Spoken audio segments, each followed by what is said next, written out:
let's read some news articles. And if you're wondering why I've always got my hood up in these latest videos, it's because I'm cold.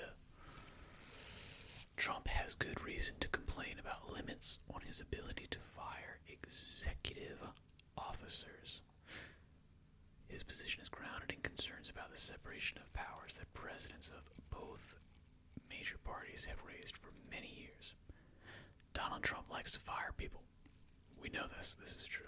And he resents congressional constraints on that presidential prerogative. While Trump's opponents may view that attitude as one more manifestation of his autocratic instincts, his complaint is grounded in legitimate concerns about the separation of powers that presidents of both parties have raised for many years. A century ago, the Supreme Court held that Congress overstepped its constitutional authority when it decreed that presidents could remove postmasters of the first, second, and third classes only with the advice and consent of the Senate. Based on extensive historical analysis, the majority concluded that Article 2 of the Constitution grants to the president the general administrative control of those executing the laws, including the power of appointment and removal of executive officers.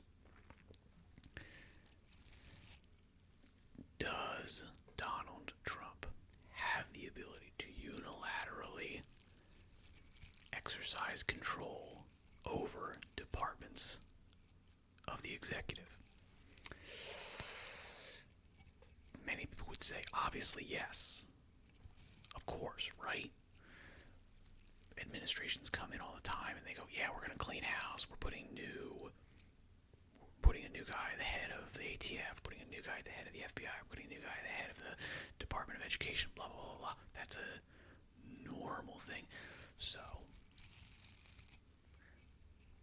why wouldn't he be allowed to fire people?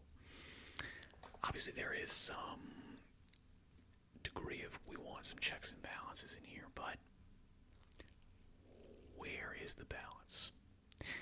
In that case, it was a Democratic president, Woodrow Wilson, who was asserting that power by dismissing a postmaster in Portland, Oregon. Now, I don't know what a postmaster is in Portland, Oregon in terms of, like, the ranking. Is that a guy who's just, like, he runs a post office? Or is that, like, the top person in Oregon? My guess is, if it's Portland, Oregon, it's probably a more, local person.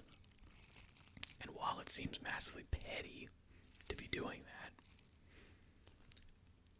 and why would you know about that? You're the president, you'd be busy. I wouldn't be surprised if, hey, you know what? I'm the CEO of a company. I just walked through my warehouse and I saw this guy slacking off, doing just a terrible job, endangering people. I'm going to fire them. I'm not going to consult with, the vice president of that region, and then that vice president of the region is going to give me the area supervisor, and the area supervisor is going to give me his direct manager, and then when I get in touch with his direct manager, I'm going to say, hey, you should fire that guy, and then that direct manager is then going to fire that guy. Me as the CEO, I should just be able to fire that guy, and it's done. 9 years later, the court addressed a similar controversy involving another Democrat, Franklin Roosevelt, who had fired a member of the Federal Trade Commission, the FTC, appointed by his Republican predecessor. See, cleaning house happens all the time. The commissioner's restrained view of the FTC's mission was inconsistent with Roosevelt's policy agenda, which was the reason the president gave for dismissing him. This time, the Supreme Court sided with Congress, which said an FTC commissioner may be removed by the president for inefficiency, neglect of duty, or malfeasance in office. Reading that language as a limit on the president's power, the court nevertheless upheld it, reasoning that FTC commissioners, unlike postmasters, were not purely executive officers. Rather, the FTC was a nonpartisan panel of experts with predominantly quasi-judicial and quasi-legislative functions that was meant to be independent of executive authority. Interesting. I suppose you would say that separation of powers would require that, there's going to be clerks in the judicial branch.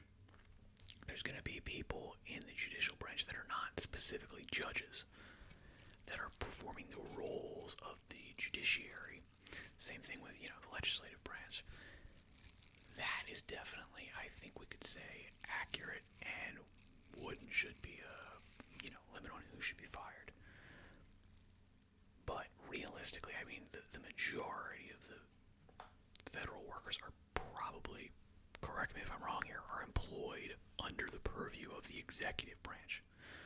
And a lot of that has to do with the huge bloating of the executive branch in recent years, but it's not a new phenomenon. That's been happening since, at least the 70s, probably way before that, to be honest. The Supreme Court implicitly recognized the difficulties with that approach in 1988 and 2010, and in 2020 it ruled that Congress had violated the separation of powers by putting the Consumer Financial Protection Bureau under the command of a single director whom the president could remove only for inefficiency, neglect of duty, or malfeasance in office. Now, I do wonder what the legal definition of inefficiency is.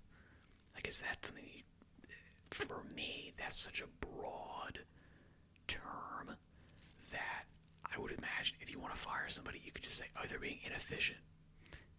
And, done deal. There you go. Although the majority distinguished that arrangement from the one upheld in 1935, which included a multi-member commission that supposedly did not wield substantial executive power. Its logic cast doubt on the viability of that precedent. The CFPB decision reaffirmed that the entire executive power belongs to the president alone, which means he must have power to remove and thus supervise those who wield executive power on his behalf. Yeah, again, the chief executive officer, he's got jurisdiction over the entirety of the company. And it would be ridiculous if some local person or some outside individual was able to curtail their power over their own company.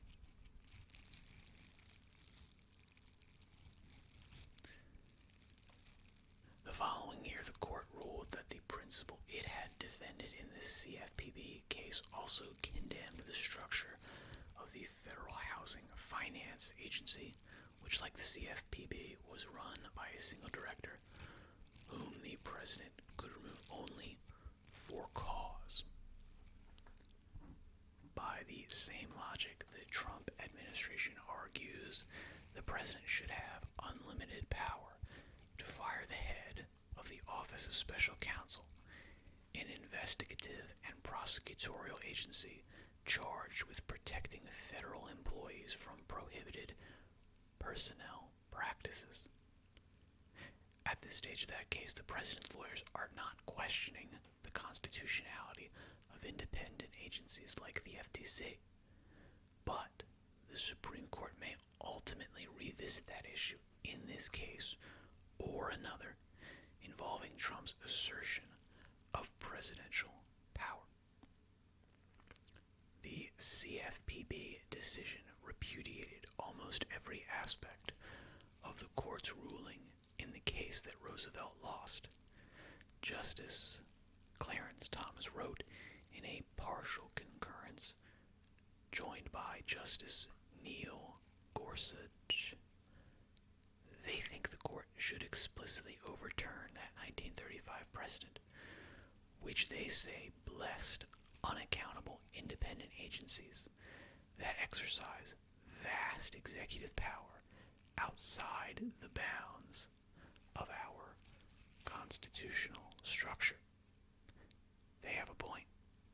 Under the Constitution, the federal government consists of three distinct branches: legislative, executive, and judicial.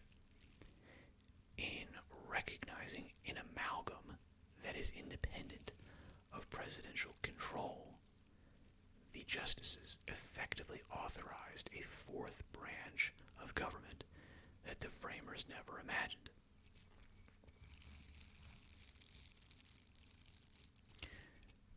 This is, and I mean, I understand the intent, and I understand where you would get the idea of, alright, hey, look, these are doing quasi-legislative, quasi-judicial things, and it does make sense, because there would be people under those branches that are not, like, specifically the Supreme Court. They're not specifically judges, that are not specifically senators or representatives, but function very specifically for that branch. And those people are not, mentioned in the Constitution. So you would imagine, there probably are some of those people. But where do you draw that line? How do you determine where they fit if they're not mentioned in the Constitution? And if you do make allowances for them, and those allowances put them somewhat outside of the jurisdiction of any of them, or kind of in line with all of them, well then yes, you have created a fourth branch, and then who do they answer to? Is it a round robin of, alright, well, the executive branch wants to fire them, okay, well then we've got to litigate this in the courts, and then the courts have to go to Congress, and the Congress decides one of it.